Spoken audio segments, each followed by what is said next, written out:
He walked into Red Rock for peace, but found a war in her eyes. She was an Apache, her dark hair a tangled curtain around a face contorted by fury and grief. Her eyes, wide and blazing, fixed on the man who was systematically, deliberately, kicking over the small, intricate stone arrangements that lined the creek bank. Each cascade of muddy water and dislodged pebbles was a deliberate act of desecration. "Look at her," the scarred man sneered, tightening his grip on the woman's arm until she winced. The woman, Ayanna, pulled against his grip, her small body trembling with a rage that threatened to consume her. "This is sacred," she cried, her voice raw, laced with the ancient pain of her people. "You poison our mother, you kill our spirits." She tried to lash out, her free hand clawing for the man's face, but he easily deflected her, laughing, shoving her roughly. She stumbled, nearly falling into the putrid water, her voice catching in a choked sob of helpless fury. The other miners guffawed, finding sport in her desperation. The miners were too engrossed in their cruel sport to notice the quiet figure approaching from behind. Elias stopped a few feet away, his presence a sudden, still point in the chaotic scene. His voice, when it came, was low, a steady current that cut through the miners' boisterous jeers like a honed blade. "That's enough. Lay." The words were simple, uttered without threat, yet they froze the scene. The miners, startled, turned. If your heart skips a beat for cowboy love stories filled with danger, secrets, and redemption, drop a comment #1 below. Let's ride this tale together on Wild West Love. The clang of metal on rock, the constant, grinding groan of ore wagons, and the coarse shouts of men clawing at the earth formed the relentless soundtrack of Red Rock Pass. It was a town born of silver fever, a chaotic sprawl of hastily erected shacks and saloons, baking under a sun that seemed to delight in punishing the land. Dust, fine as a curse and red as fresh blood, hung perpetually in the air, coating everything in a suffocating shroud. Elias Dust Walker moved through this human storm like a shadow, his presence a quiet ripple in the turbulent current. His broad-brimmed hat, permanently caked with the ubiquitous red powder, shadowed eyes that had seen too much, fought too many losing battles, and carried a weariness that ran bone-deep. He was a wanderer by choice, a former scout haunted by the brutal cost of progress, seeking only a patch of quiet earth where the echoes of past violence might finally fade. The clamor of Red Rock Pass was the antithesis of the peace he craved, yet here he was, drawn by an unspoken pull, a faint hope for something indefinable. He was headed towards the edge of town, where the rough-hewn shacks gave way to the gnarled mesquite and the faint, shimmering line of the mountains. His horse, a sturdy roan, picked its way through discarded mining equipment and the occasional scattered bone, its ears twitching at the raucous sounds of human industry. It was then he heard it, a sharp, high-pitched cry, not of a woman in distress, but of a fierce, desperate defiance.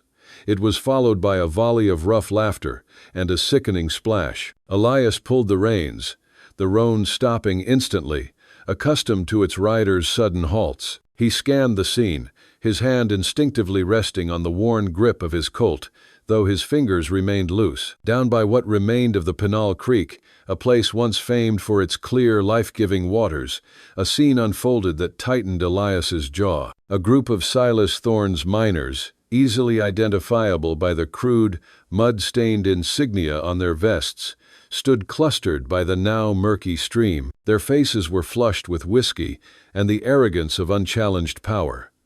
One man, a hulking brute with a scarred cheek and a cruel grin, held a young woman by the arm. She was an Apache, her dark hair a tangled curtain around a face contorted by fury and grief. Her eyes, wide and blazing, fixed on the man who was systematically, deliberately, kicking over the small, intricate stone arrangements that lined the creek bank. Each cascade of muddy water and dislodged pebbles was a deliberate act of desecration. "Look at her," the scarred man sneered, tightening his grip on the woman's arm until she winced.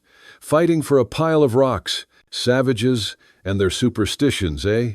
This here's our water now, squaw. Thorne says so." The woman, Ayanna, pulled against his grip, her small body trembling with a rage that threatened to consume her. "This is sacred," she cried, her voice raw, laced with the ancient pain of her people. "You poison our mother.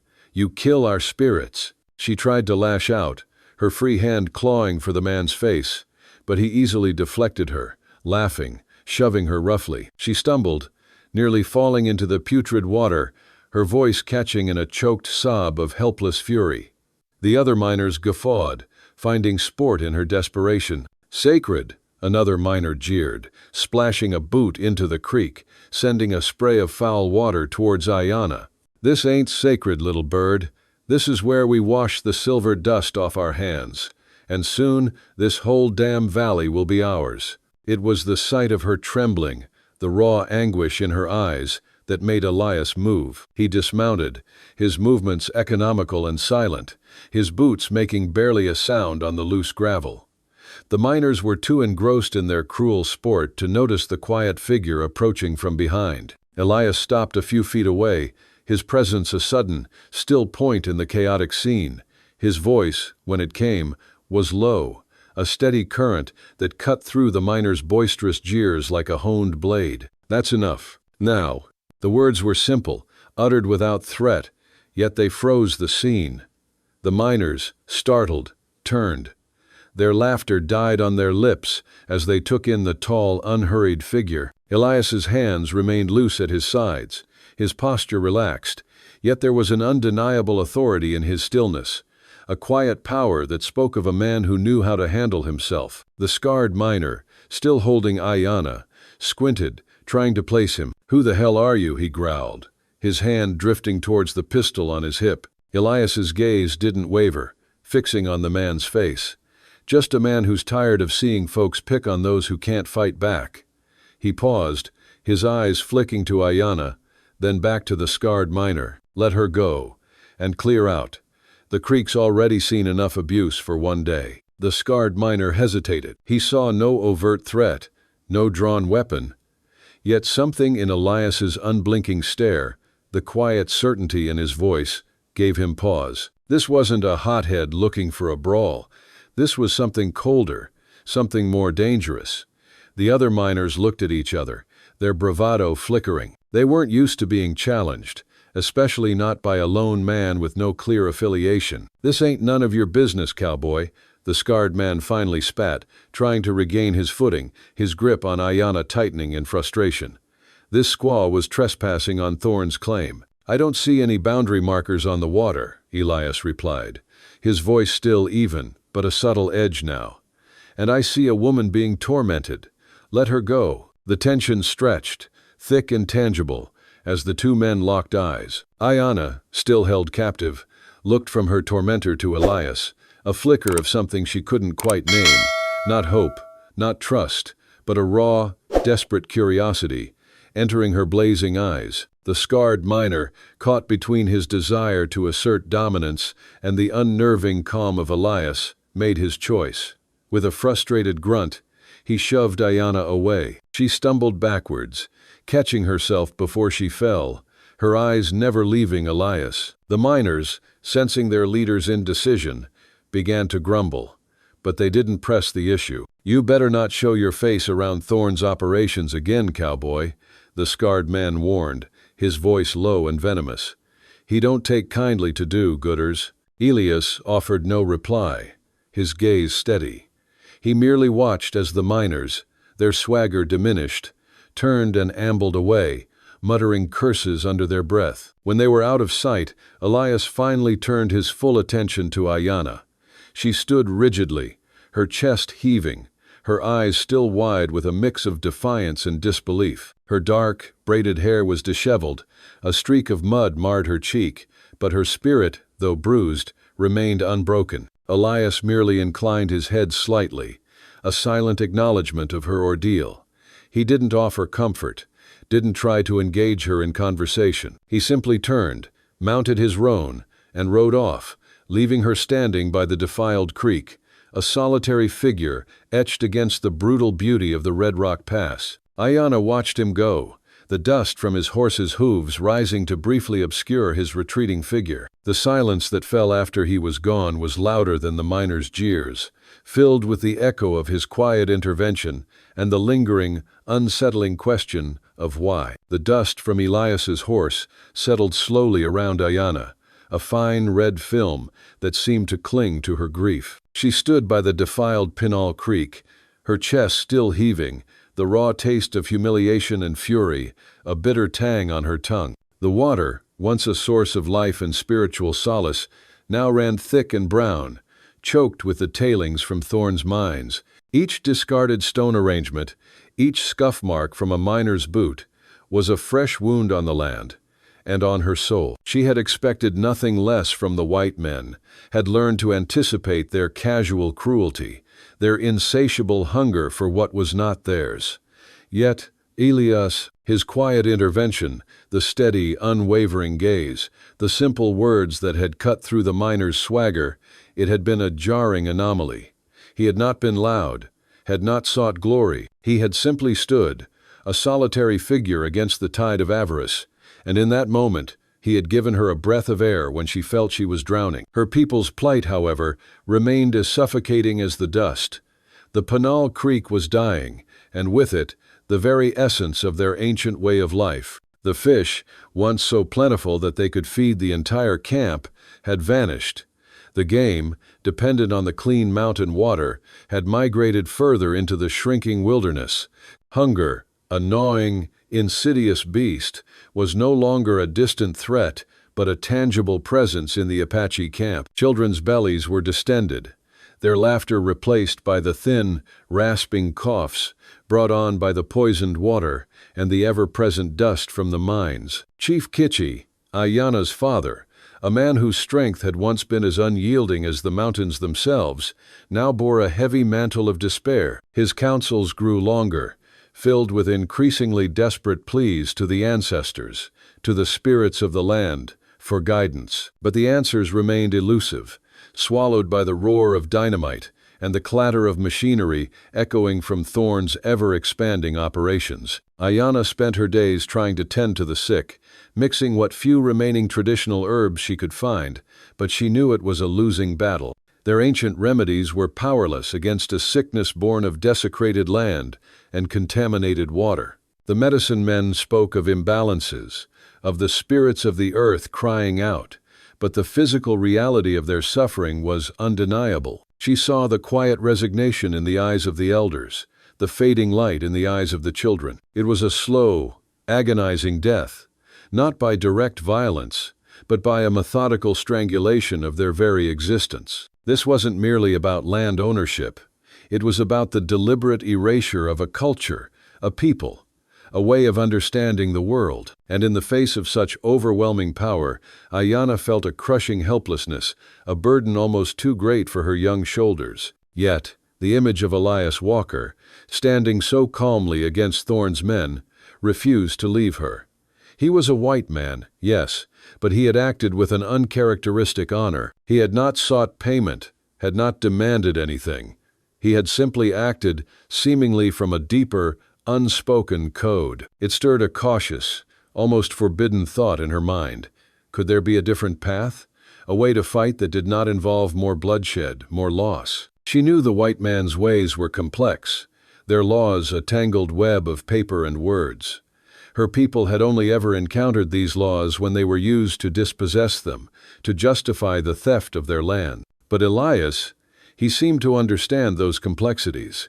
He was a part of that world, yet somehow apart from it. Driven by a desperation that outweighed generations of tribal caution, Ayanna began to seek him out. Not directly, not at first.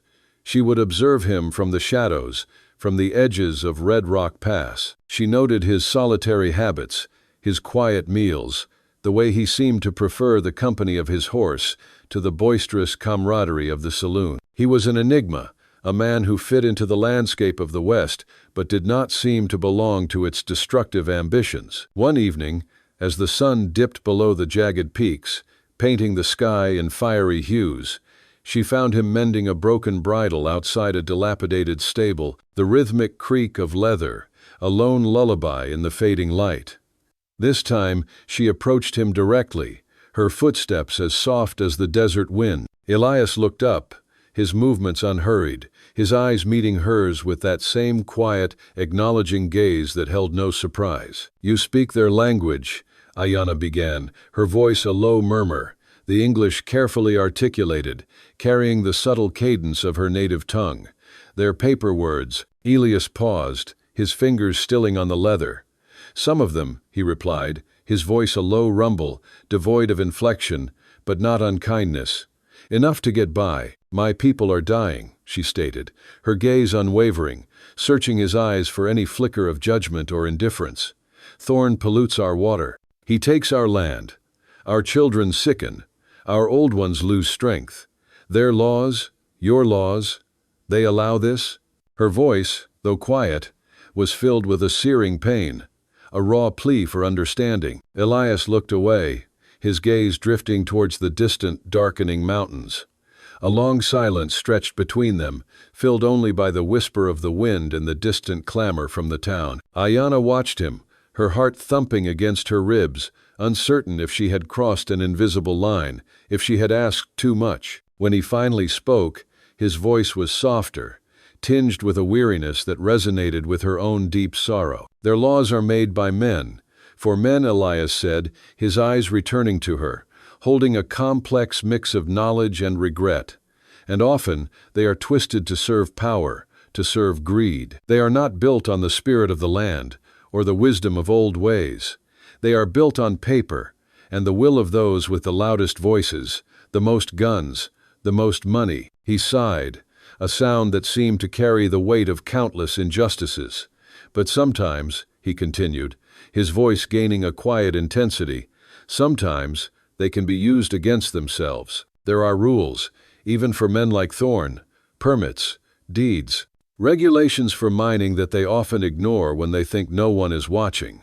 If there is a way to prove he is breaking them, outside of the violence, that is a way."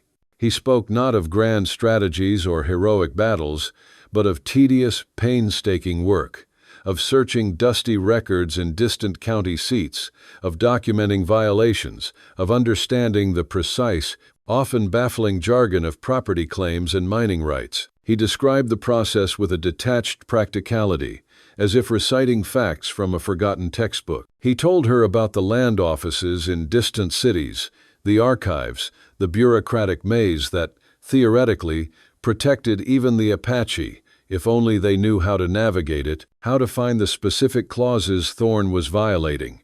Elias revealed a depth of knowledge that surprised Ayanna, a hidden layer beneath his stoic exterior. He spoke of the vast, intricate network of white man's laws that governed every inch of this expanding frontier, a system designed to consolidate power and exploit resources, but one that sometimes, just sometime, offered a narrow sliver of recourse. As he spoke, a new kind of hope, fragile and tentative, began to bloom in Ayanna's heart. It wasn't the kind of hope that promised a return to the old ways, to a world untouched by the white man. It was a hope for survival, a chance to fight on new ground, with new weapons. She realized that Elias, despite being a man of their oppressors, was also a man who understood the intricate workings of that oppression. He was an unexpected key to a locked door, a guide through a labyrinth. And in that shared moment of quiet understanding, of two disparate souls finding a common ground in the face of injustice, a profound connection began to forge. Elias, the solitary wanderer, found himself reluctantly drawn into a fight he had long believed he was done with, compelled by a sense of fairness he thought had died with his past. And Ayanna, the fierce daughter of a dying nation, saw not just a white man, but a human being, capable of empathy, of a hidden, profound sense of justice. The river of dust and tears flowed on, but now a fragile, almost imperceptible bridge was slowly beginning to span its troubled waters, built from shared sorrow and a desperate, burgeoning hope. Ayanna and Elias's clandestine meetings became a quiet rhythm in the chaotic symphony of Red Rock Pass. They met mostly at dusk, or just before dawn, In the liminal spaces between the bustling town and the encroaching wilderness, a cluster of ancient twisted mesquite trees, or a secluded rock outcrop overlooking the tainted creek. Their conversations, initially driven by Ayanna's desperate need for knowledge about the white man's laws, gradually deepened, transcending mere information exchange. Elias, usually a man of few words, found himself speaking with a candor he hadn't offered anyone in years, certainly not since he'd left behind the ghosts of his past. He told her, not in a rush of self-pity, but with a quiet, factual recounting of his time as a scout. He spoke of the Indian Wars, not as glorious campaigns, but as a series of brutal, often senseless skirmishes that left both sides scarred. He recounted the particular incident that had led to his imprisonment, an order to participate in a massacre of a defenseless Apache village, mostly women, children, and old men suspected of harboring raiders. He had refused. The subsequent court-martial, the dishonorable discharge, the years in a military prison, it had all been a blur of institutional coldness, a system punishing a man for choosing conscience over command. The innocent label placed upon him by Ayanna's understanding wasn't entirely accurate. He carried the guilt of what he had participated in before, the countless smaller injustices, the quiet complicity in a system designed to crush the native spirit. His current wandering was not just a physical journey, but a spiritual penance, a futile search for a place where the echoes of those cries could finally be silenced. Ayanna listened, her dark eyes absorbing every word, every nuance of his silence.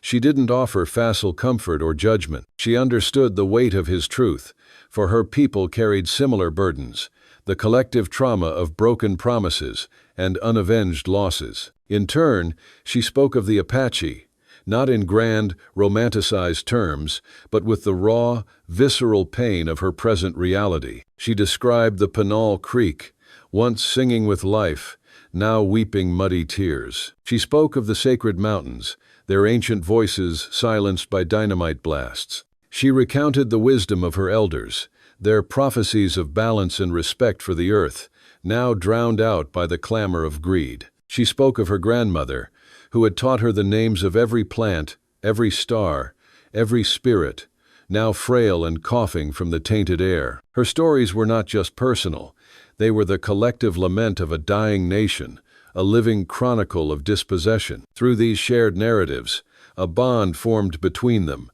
fragile yet profound, woven from threads of mutual respect and a shared understanding of deep-seated sorrow. It wasn't the kind of love sung in ballads, not a fiery romance.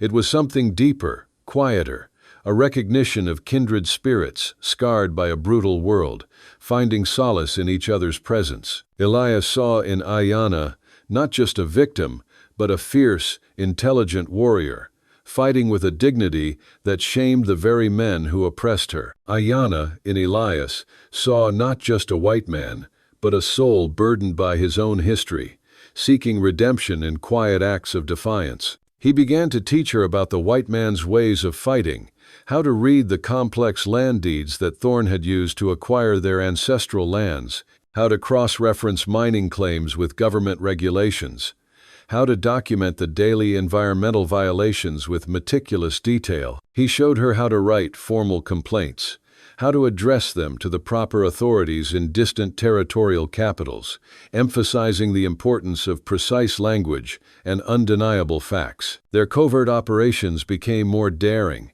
Elias, with his knowledge of the terrain and his ability to move unseen among the white settlements, would scout Thorn's mining operations, noting the dumping of toxic waste directly into tributaries of the Pinal Creek, the blasting too close to the declared Apache boundaries. Ayanna, using her intimate knowledge of the land, would guide him to hidden vantage points, sharing ancestral wisdom about the natural flow of water, the delicate balance of the ecosystem that Thorn was so carelessly destroying. She would document the sick children, the dying plants, the physical evidence of the ecological devastation with sketches and careful observations, knowing that their traditional ways of storytelling would not be enough for the white man's courts. Silas Thorn, however, was not blind. His network of informants was extensive, his paranoia well honed by years of cutthroat competition. He noticed the quiet cowboy who seemed to linger around the edges of his operations, the way the Apache woman seemed to disappear and reappear at odd times. He heard whispers from his men about Elias's previous intervention at the creek. Thorne dismissed it at first, a nuisance, a minor irritation. But as the anonymous, meticulously detailed complaints about his violations began to trickle into the Territorial Land Office in Tucson, complaints that referenced specific clauses of regulations and precise dates of infractions, Thorne's annoyance turned into suspicion, then a cold, calculating fury. These weren't the rambling, emotional appeals he was used to from the natives. These were precise, legal documents, hinting at someone with an intimate knowledge of his operations and the law. He sent his enforcers, not just to warn Elias this time, but to eliminate him. Elias, accustomed to danger, sensed the shift. He began to move with even greater caution, his senses sharpened by years of surviving on the frontier. One moonless night, as he returned to his dilapidated stable after a clandestine meeting with Ayanna, he found it surrounded. The glint of moonlight on rifle barrels, the faint scent of stale tobacco, confirmed his suspicions. He didn't fight. He was outnumbered, outgunned. Instead, he chose a different path, a calculated surrender. He raised his hands slowly, allowing Thorne's men to capture him, hoping that his apparent compliance would buy him time. He knew Thorne wouldn't kill him outright. He'd want to know who he was working with, who was helping the Apache. News of Elias's capture spread through Red Rock Pass like wildfire. Some miners cheered, seeing it as Thorne asserting his dominance. Others, those who had secretly admired Elias's quiet courage, felt a pang of unease. In the Apache camp, fear gripped the elders. Chief Kitchie knew that if Elias broke, if he revealed Ayanna's involvement, their fragile hope would be crushed. Ayanna, however, felt a different kind of terror, a searing, personal agony for Elias. She knew what Thorne was capable of, the brutality he wielded without mercy. The thought of Elias, the quiet, weary man who had offered her a sliver of understanding, suffering at Thorne's hands, was unbearable. He had put himself in danger for her people, for a justice he himself believed in, and now she had to act. The balance had shifted. It was no longer just about survival.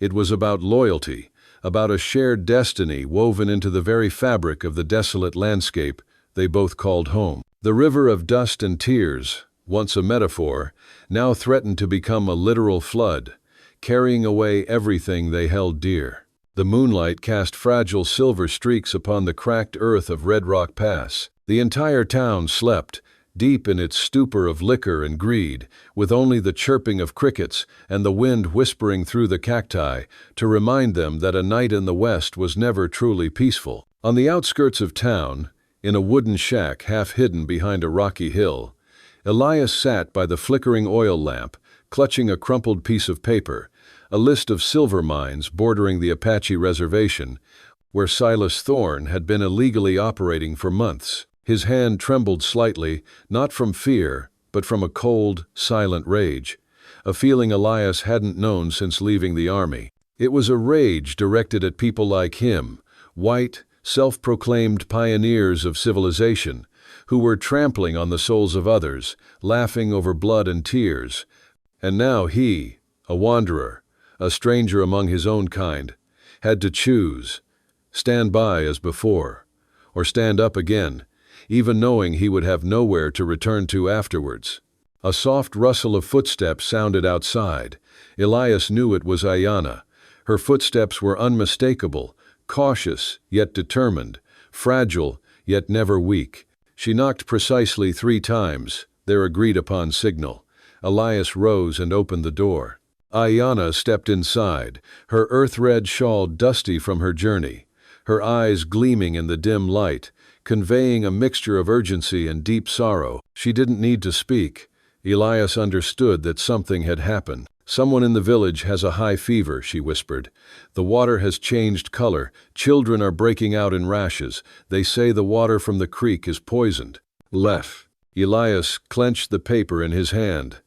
The numbers, the mining symbols, and the warnings from the workers who had fled the mine flashed in his mind like an indictment no one dared to read aloud. He knew there wasn't much time left. "We have enough evidence now," Elias said, placing the stack of documents on the table. "Explosives transport receipts, mining permits, exceeding geographical limits, even the original map I drew myself in the army." Ayanna looked at him. Her eyes, for the first time, held a glimmer of hope. "But if we take it to the government office in Red Rock Pass, will they listen? Will they stand by the law? Or stand by Thorn, the man who feeds the whole town with silver?" Elias was silent for a long moment. Then he spoke, slowly, each word deliberate. "We can't trust them. But there's one man, a government envoy from Santa Fe, on his way to inspect mining operations. If we can reach him before Thorn does, maybe justice will be heard once. Just once." Ayanna finished, a faint, sad smile gracing her lips.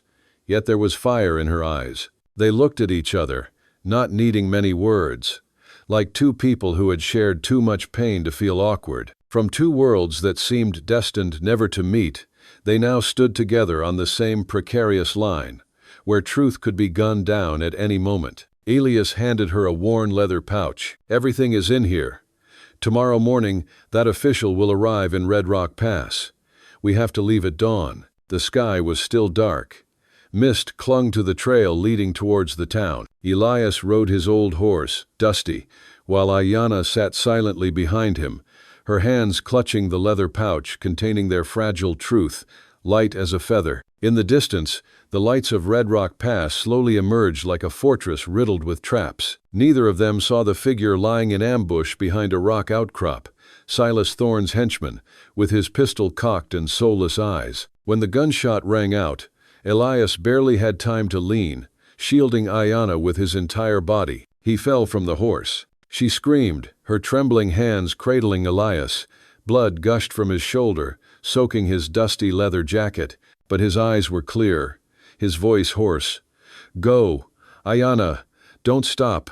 Don't let my blood be in vain." She shook her head, tears streaming down her face, but deep in her heart she knew he was right. "I'll come back," Ayanna said, gently squeezing his hand. "I swear it." She mounted the horse, galloping into the dust, leaving Elias lying in the old road, in the chill of the unrisen dawn, where an old soldier chose to sacrifice himself once more, not for a flag, but for humanity. Ayanna rode without stopping. Dust clung to her face, her tears dried, but her eyes blazed like the sacred fire of her ancestors. When she arrived, the government official had already begun his inspection. Thorn's henchmen loitered nearby, but she paid them no mind. She stepped forward, opened the leather pouch, and presented each piece of evidence, her hands stained with Elias's blood, her voice trembling but clear. "You need to see this," she said, her voice not wavering in the slightest when facing the high-ranking official. "Because if you don't, this river will kill my entire tribe." When Silas Thorn was handcuffed before the eyes of the entire town, no one spoke. But no words were needed. It was the first time the people of Red Rock Pass had seen the law not stand with the rich. As for Ayanna, she felt no joy, no cheers. She simply raised her head quietly, looking towards the horizon. She didn't know if he was still alive, but she knew he had given her something that 1,000 white men could not: trust. Winter began to set in as the first cold gusts of wind swept across the Apache reservation. The sacred creek, once stained with blood, now ran clear again, flowing quietly between banks of pebbles and red dust. The sky no longer held the fiery hue of summer days but turned somber, as if holding an unnamed sorrow that spread across the prairie. People said the land had been returned, that justice had spoken. But no one spoke of the lingering wounds, the souls that had been sacrificed for that water to flow again. Ayanna stood by that creek, clutching an old silver necklace, the only thing Elias left behind after vanishing from the empty shack near the edge of town. After Silas Thorn was arrested and taken to Santa Fe, Elias didn't return to the village, nor did he reappear in Red Rock Pass. The nurse at the field clinic said he had regained consciousness after 2 days in a coma. But when they returned the next morning, the bed was empty. No one saw horse tracks. No one heard hooves. There was only a single set of boot prints, leading west, towards the desert. Ayanna no longer cried. She had spent long nights after everything ended sitting by the fire, holding the leather pouch containing the documents that were no longer needed, but she couldn't bring herself to burn them. In those nights, she remembered Elias speaking about the battlefield, about a young black boy who died in his arms, about a time he had mistakenly killed a native person just by mishearing an order. Elias carried hundreds of unnamed deaths within him, and no one in his world would listen to him tell them. Only she did. Ayanna understood. A man like that could never truly settle down. He carried too many echoes from the past, too much sorrow for what could not be saved. His eyes, each time they looked at her, held a silent farewell, as if he himself knew that all they had was a brief interlude between two exiles. They had never said they loved each other, never kissed, never held hands as lovers usually do. But there are things, once they have touched the very depth of the soul, that all else becomes mere form. The villagers rebuilt the small temple beside the creek. The children gradually recovered, the water slowly purified. Some white people left the town, others stayed, beginning to learn to live with the land, not on it. Chief Kitchi was frail now, but he still sat by the fire every evening, telling stories of the white man with sad eyes, who had taken a bullet with his own body to save his daughter not for honor, nor for love, but for the conviction that this time he would not turn a blind eye as before. A month later, on a hazy moonlit night, Ayanna received a parcel wrapped in old deerskin, sent from Gallup. Inside was a charcoal drawing of the prairie and a short message in English. I was never meant to stay, but I am thankful I found something worth leaving with.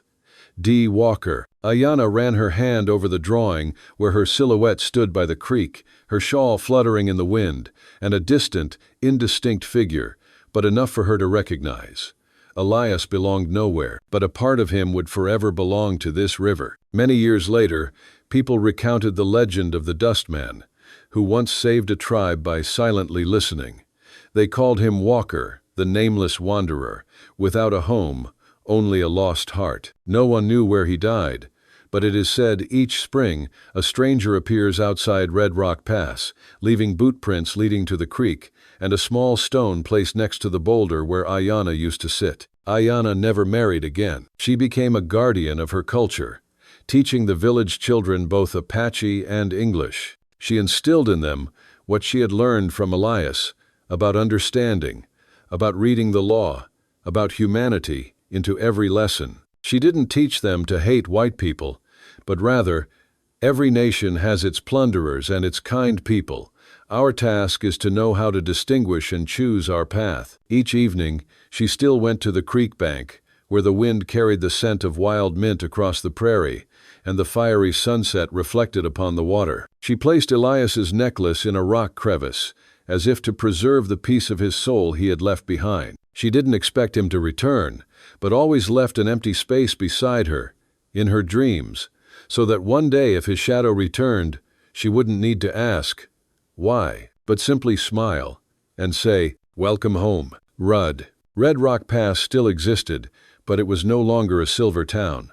People called it the Valley of Two Voices, one from the earth, one from the dust. No one remembered the full story, but whenever they stood by the creek, they felt a beautiful sadness drift on the wind, a sadness of two souls who had found each other only to then part, not out of hatred, not out of fate, but because each carried wounds the other could not bear. And that perhaps was the highest form of love. To cross paths in life, leave behind a light, Ayanna stood motionless for quite some time before the rock crevice where she had placed Elias's necklace. A part of her still couldn't believe that it was all over, not just the battle with Silas Thorne, but the countless days she and Elias had quietly journeyed together, like two stars that had just barely touched each other's orbits, only to be flung back to opposite ends of the universe. The wind that evening blew stronger than usual. It carried the whisper of leaves, the chirping of blackbirds flying across the horizon, and all the unspoken words between her and Elias. She remembered the last time they looked at each other when blood soaked through his leather jacket, when those eyes looked at her not with fear nor regret, but with a strange peace, as if after years of wandering, Elias had finally found a place to lay himself down, even if just for a moment. Many nights Ayanna wondered if Elias hadn't left, if he had stayed, if they could have built a small home together by this very creek, would everything have been different?